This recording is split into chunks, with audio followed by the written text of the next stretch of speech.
নমস্কার, নববার্তা বাংলা নিউজে সবাইকে স্বাগত জানাই।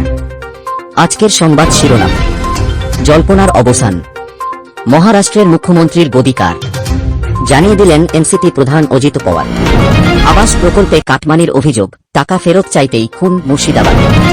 ছেলের অত্যাচার থেকে বাঁচতে 100 ডায়াল, উদ্ধারে গিয়ে আক্রান্ত সিভিক পুলিশ।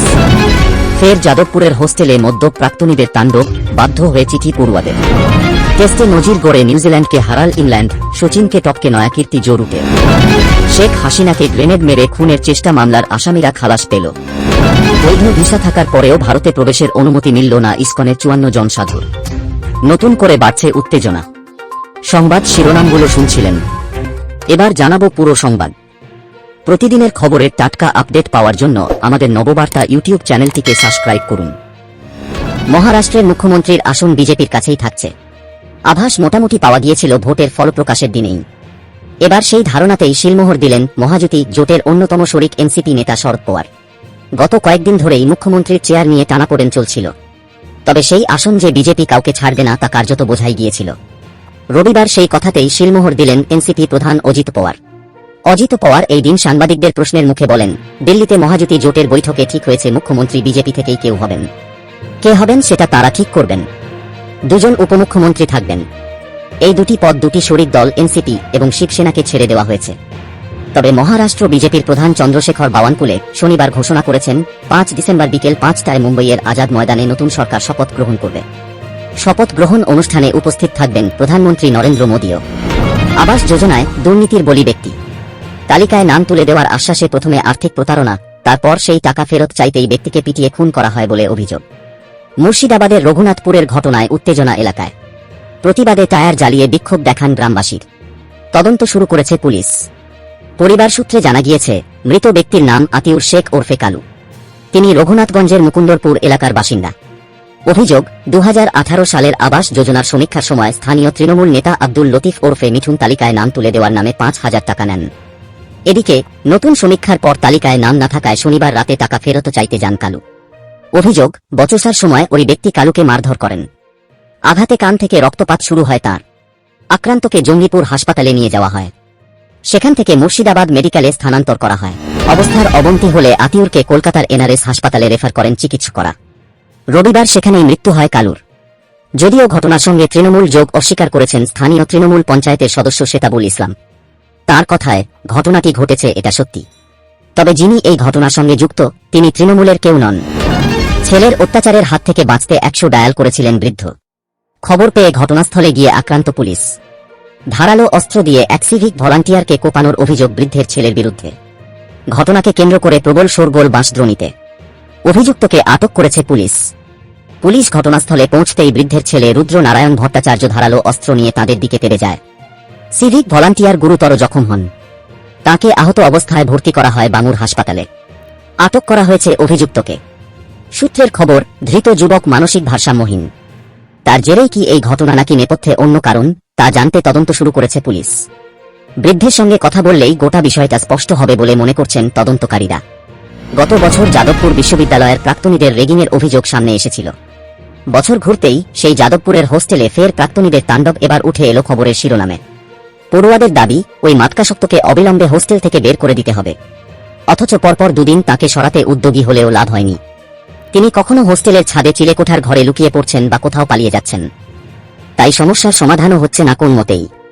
সূত্র মারফত খবর, গত শনিবার বিশ্ববিদ্যালয়ের ডিন অফ স্টুডেন্টস হোস্টেলে গিয়ে ওই মাতকাসক্তকে বোঝান, কিন্তু তিনিও ব্যর্থ হন। ভারপ্রাপ্ত উপাচার্য ভাস্কর গুপ্ত জানিয়েছেন, এ ব্যাপারে ব্যবস্থা নিতে বলা হয়েছে। নিউজিল্যান্ডের বিরুদ্ধে টেস্টে সহজেই জয় পেল ইংল্যান্ড। আর তাতে তৈরি হল জোড়া রেকর্ড। একটা ইংল্যান্ডের দলগতভাবে, আরেকটি গড়লেন জো রুট। এদিন দ্বিতীয় ইনিংসে মাত্র 23 রান করেই তিনি ভেঙে দিলেন সচিন তেন্ডুলকরের রেকর্ড। ক্রাইস্টচার্চে টসে জিতে প্রথমে বল করার সিদ্ধান্ত নিয়েছিলেন ইংল্যান্ডের অধিনায়ক বেন স্টোকস। প্রথম ইনিংসে নিউজিল্যান্ড করে 348 রান। জবাবে ইংল্যান্ড 499 রান করে। মাথায় বড় রানের লিড নিয়ে ইংল্যান্ডের দ্বিতীয় ইনিংস শেষ হয়ে যায় 254 রানে। ইংল্যান্ডের কাছে লক্ষ্য ছিল মাত্র 104 রান। জো রুটরা সেটা তুলে নেয় মাত্র 12 ওভার 4 বলে। প্রথম টেস্ট 8 উইকেটে জিতে নেয় ইংল্যান্ড। 2 ইনিংস মিলিয়ে 10 উইকেট তুলে ম্যাচের সেরা ইংল্যান্ডের বোলার ব্রাইডন কার্স। এর আগে এত দ্রুত কোনো দল টেস্টে রান তাড়া করে জেতেনি, অন্তত যেখানে 100 রানের বেশি লক্ষ্য রয়েছে। এর আগে এই নজির ছিল নিউজিল্যান্ডেরই দখলে। সবাই খালাস, বাংলাদেশ আদালতের রায়। 20 বছর আগে 21 আগস্ট ঢাকায় শেখ হাসিনাকে গ্রেনেড মেরে খুনের চেষ্টা মামলায় ধৃত ও অভিযুক্তদের খালাস করে দিল আদালত। 2004 সালের 21শে অগস্ট বঙ্গবন্ধু এভিনিউতে আওয়ামী লীগের কার্যালয়ের সামনে এক সমাবেশে শেখ হাসিনা সহ নেতাকর্মীদের ওপর এ হামলা হয়। এতে দলটির নেতাকর্মী সহ 24 জন নিহত হন।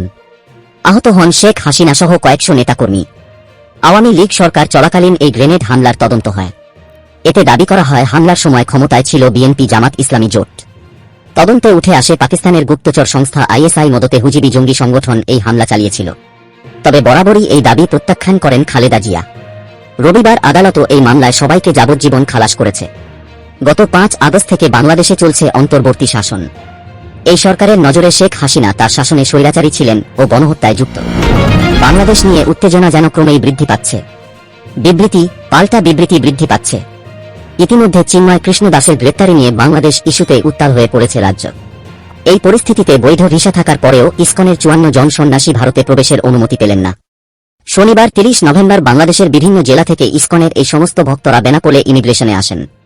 শনিবার সকালেই তারা বেনাপোলে পৌঁছে গেলেও সারাদিন তাদের বসিয়ে রাখা হয়। বিকেলে ইমিগ্রেশনের পক্ষ থেকে তাদের জানানো হয় ভারতে প্রবেশের অনুমতি মিলবে না, যার জেরে তারা আবার ফিরে যান। ঘটনায় হতাশ ইসকন। ইতিমধ্যে যার জেরে নতুন করে উত্তেজনা শুরু হয়েছে। এবার নজর রাখবো আজকের আবহাওয়ার খবরে। আবার শীত ফিরছে রাজ্যে। ঘূর্ণিঝড় ফেঙ্গাল আছড়ে পড়ার পর তেমনই পূর্বাভাস দিয়েছে আলিপুর হাওয়া অফিস। তবে রাজ্যের 4 জেলার জন্য রয়েছে বৃষ্টির পূর্বাভাস। ঘূর্ণিঝড় ফেঙ্গালের কারণে কলকাতা সহ দক্ষিণবঙ্গের জেলাগুলিতে থমকে ছিল শীত। গত 2 থেকে দিন ধরেই ধীরে ধীরে চলছিল কলকাতা সহ দক্ষিণবঙ্গের তাপমাত্রার পারদ। কিন্তু এবার আবার শীত ফিরবে বলে ইঙ্গিত আলিপুর হাওয়া অফিসের। আজ কলকাতার তাপমাত্রা সর্বনিম্ন তাপমাত্রা ছিল 19.1 ডিগ্রি সেলসিয়াস, যা স্বাভাবিকের তুলনায় 1.6 ডিগ্রি কম। সর্বোচ্চ তাপমাত্রা 26 ডিগ্রির আশেপাশে। আলিপুর হাওয়া অফিস জানিয়েছে রবিবার থেকেই তাপমাত্রার পারদ ধীরে ধীরে নামবে। বৃষ্টি হতে পারে দক্ষিণ 24 পরগনা, পূর্ব মেদিনীপুর, পশ্চিম মেদিনীপুর এবং ঝাড়গ্রামে। বাকি জেলাগুলি মোটের ওপর শুকনো থাকবে।